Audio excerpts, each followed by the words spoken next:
जय हिंद विद्यार्थी मित्र हो, मी दर्शन सर करिअर केअर अकॅडमीच्या यूट्यूब चॅनलवर चालू घडामोडी हा विषय घेऊन आपल्या सर्वांचे स्वागत करीत आहे। ठीक आहे मित्र, आपल्याकडून एकच आशा आहे, आपल्या जर व्हिडिओ आवडला असेल, आमचा जो कंटेंट आवडला असेल, आमची जर मेहनत तुम्हाला आवडली असेल तर या व्हिडिओला आणि याच्या अगोदरच्या सर्व व्हिडिओजला लाईक करा, शेअर करा, सबस्क्राइब करा आणि कमेंट करा। तर वळूया आपण आजच्या प्रश्नाकडे। हा जो आपला पहिला प्रश्न आहे हा दादासाहेब फाळके जो पुरस्कार असतो त्याच्यावरती आधारित आहे। तर आपला प्रश्न असा आहे, 55वा दादासाहेब फाळके पुरस्कार कितवा मित्र हो? 55वा दादासाहेब फाळके पुरस्कार 2023 जो की 2025 मध्ये जाहीर झालेला आहे। बघून घ्या मित्र हो, एकाच प्रश्नामध्ये दोन प्रश्न आहेत। कधीही आपल्याला हा प्रश्न असाही विचारला जाऊ शकतो, 2025 मध्ये जाहीर झालेला 2023 चा दादासाहेब फाळके पुरस्कार हा कितवा होता?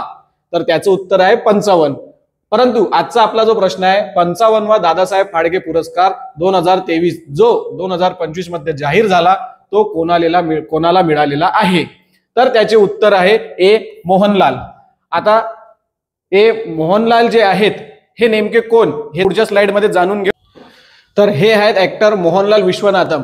हे एक भारतीय अभिनेता, निर्माता व मल्याळम मध्ये कार्यरत असलेले दक्षिणात्य मल्याळम चित्रपट सृष्टीतील सर्वात लोकप्रिय कलाकारांपैकी एक समजले जातात। ठीक आहे, मोहनलाल यांनी सुमारे 300 चित्रपटांमध्ये काम केलेले आहेत आणि ते मल्याळम, हिंदी, तेलुगू, तमिळ आणि कन्नड भाषांमध्ये सुद्धा काम करत आहेत। अजूनही ते काम करत आहेत। त्यांनी 12 चित्रपटांची निर्मिती तसेच सहनिर्मिती केलेली आहे। म्हणजेच त्यांनी 12 जे चित्रपट आहेत ते प्रोड्यूसही केलेले आहेत आणि डायरेक्टही केलेले आहेत। भारत सरकारने त्यांना 2001 मध्ये पद्मश्री पुरस्कार, भारताचा चौथा सर्वोच्च नागरिक सन्मान जो असतो आणि 2019 मधील तिसरा सर्वोच्च नागरिक सन्मान पद्मभूषण पुरस्काराने त्यांना सन्मानित सुद्धा केलेले आहेत। विश्वसती नावाचे धर्मादाय संस्था ते चालवतात। ही जी संस्था आहे ना, ही नफा तोट्याच्या आधारावर नाही चालत, ही बस सुरू आहे, दान किए जा अशी पद्धतीची ते संस्था आहे। वयाच्या 18व्या वर्षी त्यांनी आपल्या करिअरची थिरुनाट्टम या चित्रपटाद्वारे त्यांनी सुरुवात केलेली आहे। आता दादासाहेब फाळके हे जे आहेत किंवा हा जो पुरस्कार आहे हा नेमका काय आपण बघून घेऊ। दादासाहेब फाळके यांचे पूर्ण नाव आहे धुंडीराज गोविंद फाळके उर्फ दादासाहेब फाळके। यांचा जन्म 1870 चा झालेला आहे आणि ते मृत्यू झालेले आहेत 1944 या वर्षी। भारतीय चित्रपटाचे जनक किंवा भारतीय चित्रपट ज्यांनी या दुनियामध्ये किंवा भारतामध्ये आणलेला आहे ते एकमात्र व्यक्ती म्हणजे श्री दादासाहेब फाळके।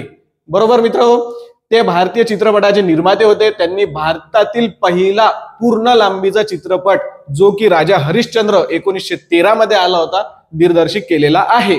हे त्यांचे आलेले सर्व चित्रपट आहेत।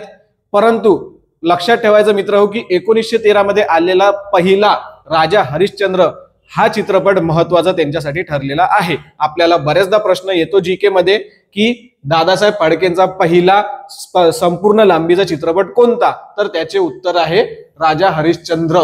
बरोबर मित्र हो, मी आशा करतो आपल्याला माहिती कळालेली असेल। वळूया आपण आपल्या पुढच्या प्रश्नाकडे। आजचा आपला पुढचा प्रश्न आहे, भारताने नागरिकांना त्यांच्या मायदेशी सुरक्षित परतण्यासाठी कोणते ऑपरेशन केले होते? आपण बरेचसे ऑपरेशन बघितलेले आहेत। हा प्रश्न जो आलेला आहे तो आहे, भारताने नागरिकांना त्यांच्या मायदेशी सुरक्षित परतण्यासाठी कोणते ऑपरेशन केले होते? तर याचे उत्तर आहे पर्याय क्रमांक ए ऑपरेशन अजय। आता ऑपरेशन अजय काय होते? तर भारत सरकारने इस्रायल मधील भारतीयांना परत आणण्यासाठी ऑपरेशन अजयची घोषणा केली होती। इस्रायल मध्ये जो युद्ध सुरू होता त्यामध्ये आपले भारतातील सुमारे 18,000 भारतीय जे नागरिक होते ते तिथे अटकलेले होते। त्यांना परत आणण्याकरिता आपल्या भारताचे जे परराष्ट्र मंत्री आहेत MS जयशंकर यांनी या ऑपरेशनची घोषणा केली होती व त्यांनी आपले एक स्वतःचे प्रायव्हेट विमान, भारताचे प्रायव्हेट विमान त्यांनी इतर सोयीसोबत इस्रायलला पाठवले होते, ज्याच्यामध्ये प्रत्येक टप्प्याटप्प्यामध्ये भारतामध्ये सर्व नागरिक परत आलेले होते। ठीक आहे मित्र, आपला आजचा पुढचा प्रश्न आहे, नुकतच नियुक्ती झालेल्या किंवा नुकतच नियुक्त होणाऱ्या आशियातील पहिल्या महिला रेल्वे चालक कोण? याचे पर्याय आपल्या समोर आलेले आहेत आणि याचं जे अचूक उत्तर आहे ते आहे सुरेखा यादव। आता श्रीमती सुरेखा यादव या भारतीय रेल्वेत 36 वर्षाच्या गौरवशाली सेवेनंतर येणाऱ्या कधी मित्र झालेल्या नाही आहेत, येणाऱ्या 30 सप्टेंबर 2025 रोजी निवृत्त होणार आहेत. बरोबर, आपण तुम्हाला अगोदरच ही माहिती सांगत आहे. त्यांनी 1988 मध्ये भारतीय रेल्वेत त्या रुजू झाल्या होत्या. 1989 मध्ये त्यांनी सहाय्यक चालक म्हणून त्यांनी काम केलेलं आहे. त्यानंतर 1996 पर्यंत मालगाडी त्यांनी चालवली. 2000 मध्ये मोटर वुमन किंवा लोको पायलट त्या बनल्या होत्या आणि 2007 नंतर वेस्टर्न घाटमध्ये घाट ड्रायव्हरचे काम सुद्धा त्यांनी केलेले आहे. महिलांसाठी एक प्रेरणादायी आदर्श म्हणून त्यांनी निर्माण केलेला आहे. आपण सर्व महिलांनी याच्यावरती लक्ष द्यायला हवं. महिला कुठेच मागे राहिलेल्या नाही आहेत आजच्या जमान्यामध्ये. सचिन तेंडुलकर सर्वांना माहितीच आहे, सांगायची वेगळी आवश्यकता नाहीच आहे. सचिन तेंडुलकरने वयाच्या कितव्या वर्षी कसोटी क्रिकेटमधून निवृत्ती घेतली? प्रश्न बरोबर बघा मित्र हो, कशामधून? कसोटी क्रिकेटमधून. ठीक आहे, तर त्याचं उत्तर जे आहे ते आहे वयाच्या 40व्या वर्षी. वयाच्या 40व्या वर्षी त्यांनी कसोटी क्रिकेटमधून निवृत्ती घेतलेली आहे. आता सचिन तेंडुलकर हे मुंबईचे प्रॉपर राहणारे आहेत हे तर आपल्याला माहितीच आहे. आपल्या कारकिर्दीच्या 12व्या वर्षीच सर्वकालिक दुसरा सर्वोत्तम कसोटी फलंदाज म्हणून तर 21 एक दिवसीय आंतरराष्ट्रीय सामन्यामधील दुसरा सर्व कालकर्तिक सर्वोत्तम फलंदाज म्हणून सचिन तेंडुलकरांची निवड झालेली होती. आंतरराष्ट्रीय सामन्यांमध्ये शतकांचे शतक करणारा एक मात्र खिलाडी तोही भारतात येऊन गेलेला आहे. त्यांचे नाव आहे सचिन तेंडुलकर. पद्मविभूषण आणि राजीव गांधी खेलरत्न या पुरस्कारांनी त्यांना सन्मानित केलेला आहे. सचिन सरांना भारतरत्न हा सुद्धा पुरस्कार मिळालेला आहे. मित्र हो, आपल्याला विचारण्यात येऊ शकते की असे कोणते भारतीय खेळाडू आहेत की ज्यांना भारतरत्न पुरस्कार मिळालेला आहे, तर त्याचे उत्तर आहे सचिन तेंडुलकर. आजचा आपला पुढचा प्रश्न हाही देखील क्रिकेटवरतीच अवलंबून आहे. फरक फक्त एवढा आहे की आधी जो झाला होता तो पुरुषवरती झाला होता, हा जो आहे हा महिलांवरती आधारित आहे. कारण की मी तुम्हाला जसं अगोदर सांगितलं होतं, महिला कुठेच कमी नाही. मग ते डिपार्टमेंट कोणतंही असो, महिला हे समोरच राहतील आणि पुरुषांच्या खांद्याला खांदा लावूनच चालतील. तर आपला प्रश्न आहे, एक दिवसीय सामन्यात फक्त 50 चेंडूमध्ये वेगवान शतक करणारी महिला क्रिकेटपटू कोण आहे? किंवा प्रश्न असाही आहे की एक दिवसीय सामन्यात फक्त 50 चेंडूमध्ये वेगवान शतक डॅश डॅश डॅश या महिला क्रिकेटपटूने ठोकले. प्रश्न कसा येऊ शकतो?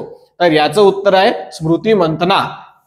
ठीक आहे मित्र, आता कधी कधी प्रश्न असाही विचारला जाऊ शकतो तुम्हाला की एक दिवसीय सामन्यात किती चेंडूमध्ये वेगवान शतक करणारी स्मृती मंथना महिला क्रिकेटपटू? तर त्याचे उत्तर आपल्याला आपल्या समोरच आहे की 50 चेंडूमध्ये त्यांनी शतक ठोकलेलं आहे. आता यांच्याबद्दल आपण माहिती जाणून घेऊ.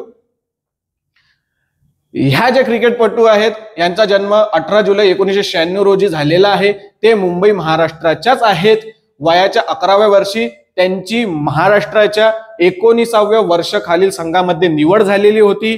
ऑक्टोबर 2013 मध्ये एक दिवसीय सामन्यात द्विशतक मारणारी पहिली महिला, भारतीय पहिली महिला ही ती व्यक्ती आहे. तुम्ही बघू शकता मित्र हो, अरुण जेटली स्टेडियम मध्ये जी मॅच झालेली होती. आता तुम्हालाही माहिती आहे अरुण जेटली स्टेडियम जे आहे ते नवी दिल्लीमध्ये आहे. तर तिथे ऑस्ट्रेलिया विरुद्ध त्यांनी 50 चेंडूमध्ये आपले शतक जडलेले आहेत.